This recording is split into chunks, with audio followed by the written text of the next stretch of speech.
안녕하세요. 오늘 제가 준비한 이야기는 우리 사회의 가장 뜨거운 감자이자 모든 세대가 마주한 불편한 진실에 관한 것입니다. 바로 상속입니다. 대한민국에서 상속은 더 이상 누군가의 죽음 이후에 벌어지는 슬픈 행사가 아닙니다. 그것은 살아남은 자들의 생존 전략이자 청년들에게는 취업보다 강력한 스펙이 되었고 노년층에게는 자식에게 버림받지 않기 위한 마지막 인질이 되었습니다. 노동의 가치가 자산의 가치를 따라잡지 못하는 시대. 나의 땀방울보다 부모의 등기 권리증이 더 빛나는 시대. 오늘 저는 이 차가운 현실 속에서 벌어지는 세대 간의 갈등과 법적인 모순, 그리고 우리가 잃어버리지 말아야 할 진짜 유산에 대해 이야기하려 합니다. 어느 주말 서울 마포구의 한 부동산 중개소 앞입니다. 30대 중반의 맞벌이 부부가 중개사의 설명을 듣고 있습니다. 그들의 얼굴에는 피로감과 절망감이 교차합니다. 대기업에 다니고 알뜰살뜰 모았지만 서울의 신축 아파트 가격은 그들의 연봉을 한 푼도 안 쓰고 20년을 모아도 닿을 수 없는 곳에 있습니다. 중개사가 조심스럽게 묻습니다. 혹시 부모님 도움은 좀 어려우신가요? 이 질문 앞에서 부부는 고개를 떨굽니다. 지금 대한민국 부동산 시장에서 부모 찬스는 옵션이 아니라 필수 입장권이 되어버렸기 때문입니다. 장면을 바꿔보겠습니다. 같은 시각 강남의 한 세무법인 사무실. 70대 노부부가 상담을 받고 있습니다. 그들의 표정 또한 밝지 않습니다. 평생 안 먹고 안 입어서 마련한 집 한 채가 있는데 이걸 자식에게 물려주려니 세금이 절반이라고 합니다. 세무사는 말합니다. 지금 증여하지 않으면 나중에는 더 힘듭니다. 하지만 증여하고 나면 어르신들 노후 자금은 어떻게 하시겠습니까? 노부부는 자식의 미래와 자신의 노후 사이에서 깊은 한숨을 내쉽니다. 지금 우리는 거대한 상속의 딜레마에 빠져 있습니다. 과거에 우리는 개천에서 용 난다는 말을 믿었습니다. 내가 열심히 공부하고 일하면 부모보다 더 잘 살 수 있다는 믿음이 있었습니다.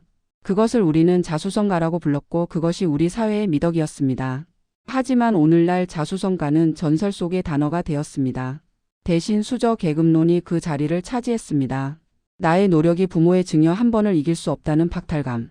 그리고 부모의 재력이 곧 나의 실력이 되는 세상. 이것이 우리가 마주한 슬픈 자화상입니다. 도대체 우리는 어쩌다 이렇게 되었을까요? 왜 노동은 천대받고 상속만이 유일한 희망이 되었을까요? 오늘 그 근원을 찾아 시간 여행을 떠나보겠습니다. 시간을 거슬러 1980년대로 가봅시다. 그 시절 시골의 풍경을 기억하십니까? 부모님들은 소를 팔고 논을 팔았습니다. 그 돈으로 자식을 서울로 유학 보냈습니다. 우리는 그 대학들을 우골탑이라고 불렀습니다. 소 뼈로 쌓은 탑이라는 뜻이죠. 그때의 상속은 무형의 자산이었습니다. 부모는 자식에게 돈을 물려준 게 아니라 교육이라는 기회를 물려줬습니다. 그리고 그 투자는 확실한 수익을 보장했습니다. 명문대를 나오면 대기업에 취직할 수 있었고 고시 패스를 하면 집안을 일으킬 수 있었습니다. 학벌이 곧 계층 이동의 사다리였던 시절입니다. 88 올림픽 전후의 고도 성장기는 그런 희망의 시대였습니다. 개천에서 용이 날 수 있었던 건 물이 맑아서가 아니라 물살이 빨랐기 때문입니다. 경제 성장이라는 엘리베이터가 모두를 위로 끌어올려 주던 시절이었습니다. 그렇다면 40년 가까이 흐른 지금은 어떻습니까? 지금의 부모들도 자식 교육에 올인합니다. 하지만 그 결과는 참담합니다. 단군 일의 최고의 스펙을 가진 청년들이 쏟아져 나오지만 갈 곳이 없습니다. 고학력 저임금 시대. 대학 졸업장은 이제 운전면허증처럼 누구나 가진 기본 아이템이 되었습니다. 더 이상 학벌이 계급을 보장하지 않습니다. 대신 그 자리를 차지한 것은 현물 자산입니다. 강남의 아파트를 물려받은 고졸 백수가 명문대를 나온 무주택 대기업 직장인보다 더 부자인 세상이 되었습니다. 노동소득의 증가 속도가 자산 가격의 상승 속도를 영원히 따라잡을 수 없는 피케티의 공식이 대한민국에서 완벽하게 증명된 것입니다. 과거의 부모는 지식을 물려주려 했지만 지금의 부모는 등기 권리증과 주식 계좌를 물려줘야 합니다. 지식은 노력으로 얻을 수 있지만 자산은 노력만으로는 얻을 수 없는 벽이 생겼기 때문입니다. 이 변화가 우리 사회의 역동성을 죽이고 있습니다. 출발선이 다른 달리기. 이것이 청년들이 결혼을 포기하고 아이를 낳지 않는 근본적인 원인 중 하나입니다. 여기서 우리는 아주 중요한 제도적 모순을 짚고 넘어가야 합니다. 바로 상속세법입니다.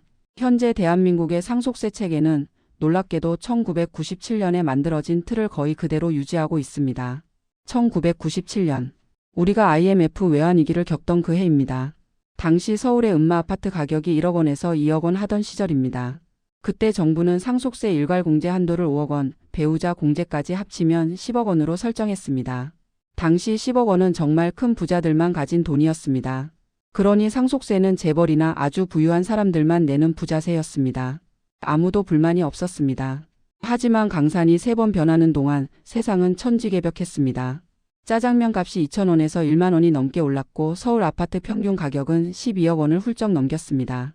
마포나 성동구의 국민평형 아파트도 20억 원을 호가합니다. 그런데 상속세 공제 한도는 여전히 1997년 기준에 머물러 있습니다. 이게 무슨 뜻일까요? 이제는 재벌이 아니라 평생 서울에서 직장 생활하며 집 한 채 장만한 중산층도 상속세 폭탄을 맞게 되었다는 뜻입니다. 이것은 더 이상 부의 재분배가 아니라 중산층 징벌세가 되어버렸습니다. 사례를 들어 시뮬레이션을 해보겠습니다. 서울의 시세 25억 원짜리 아파트 한 채를 가진 아버지가 돌아가셨다고 가정해 봅시다. 어머니와 자녀 한 명이 상속을 받습니다. 1997년 기준이라면 세금이 거의 없었을 겁니다. 하지만 지금 기준으로는 공제 10억 원을 빼도 15억 원에 대해 세금을 내야 합니다. 세율 40%에서 50%를 적용하면 상속세만 수억 원이 나옵니다.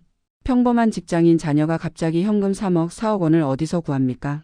결국 살던 집을 팔아서 세금을 내고 외곽으로 쫓겨나는 비극이 벌어집니다. 집 한 채 물려받았을 뿐인데 삶의 터전을 잃게 되는 아이러니. 이것이 법이 현실을 따라가지 못해 생기는 오늘의 참극입니다. 물론 반론도 있습니다. 한편에서는 대한민국은 자산 불평등이 심각하니 부의 대물림을 끊고 기회균등을 위해 고율의 상속세가 반드시 필요하다고 말합니다. 집값이 오른 건 불로소득이니 세금을 내는 게 맞다는 논리입니다.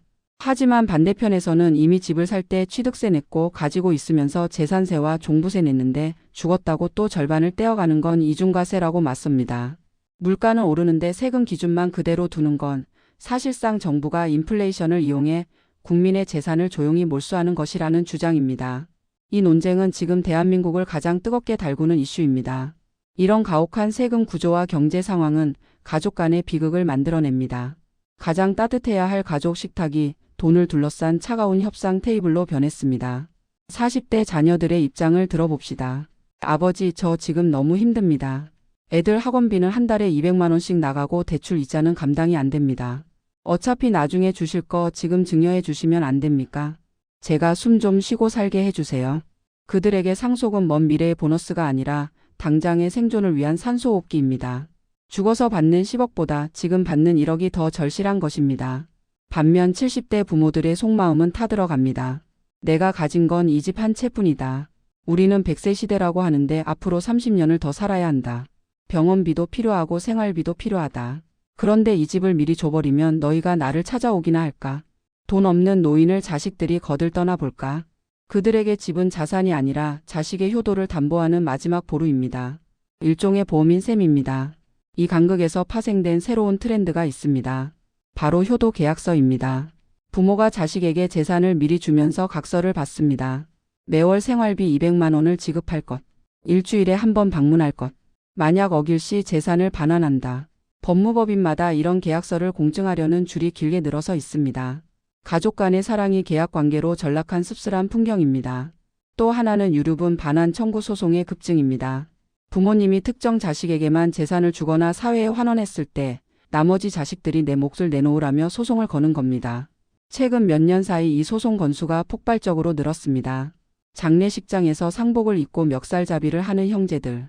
돈 앞에서는 피도 눈물도 없다는 말이 현실이 된 슬픈 가족사입니다. 시야를 넓혀 세계는 이 문제를 어떻게 다루고 있는지 살펴보겠습니다.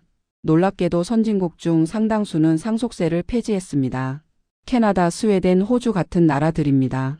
복지천국이라 불리는 스웨덴이 상속세를 없앴다는 사실에 많은 분이 놀라십니다. 그들은 왜 없앴을까요? 이유는 실용주의입니다. 상속세를 많이 거두려다 보니 부자들이 재산을 싸들고 해외로 떠나버리더라는 겁니다. 이케아의 창업자가 스웨덴을 떠난 것이 대표적인 사례입니다. 부자가 떠나면 투자가 줄고 일자리가 사라집니다. 그래서 그들은 상속세 대신 자본이득세를 선택했습니다. 부모가 자식에게 물려줄 때는 세금을 안 걷습니다. 대신 자식이 그 자산을 팔아서 현금화할 때 그때 세금을 걷겠다는 겁니다.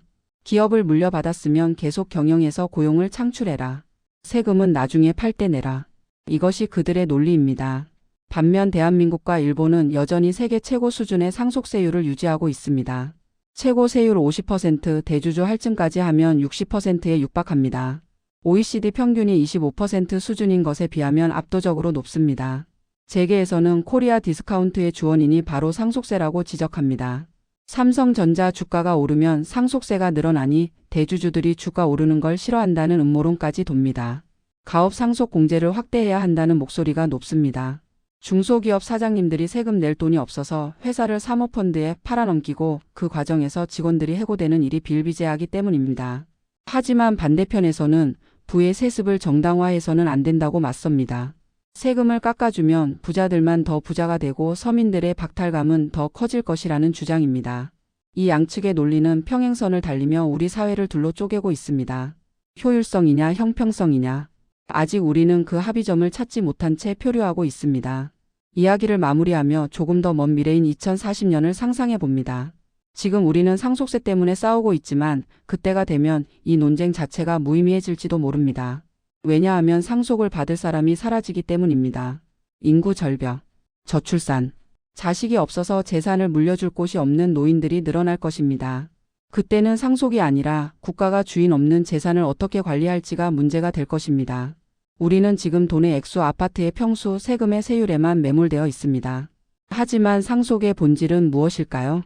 그것은 가치의 이동이어야 합니다. 지금의 70대 부모 세대는 폐허 속에서 대한민국을 건설한 산업 역군이었습니다. 그들이 물려주고 싶은 것은 단순히 아파트 한 채가 아니라 그 집을 마련하기 위해 흘렸던 땀과 인내 그리고 가족을 지키려 했던 헌신이었을 겁니다.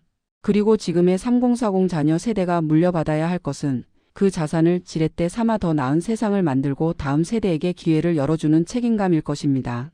오늘 우리에게 필요한 것은 세법 개정보다 더 시급한 것이 있습니다. 바로 세대 간의 화해입니다. 부모는 자녀의 팍팍한 현실을 이해하고 자녀는 부모의 불안한 노후를 공감해야 합니다. 효도 계약서가 없어도 부모를 찾아뵙고 증여가 없어도 자녀를 응원하는 그런 관계의 회복 말입니다. 자산은 언젠가 사라지지만 가치는 영원히 남습니다. 여러분이 자녀에게 물려주고 싶은 진짜 유산은 무엇입니까?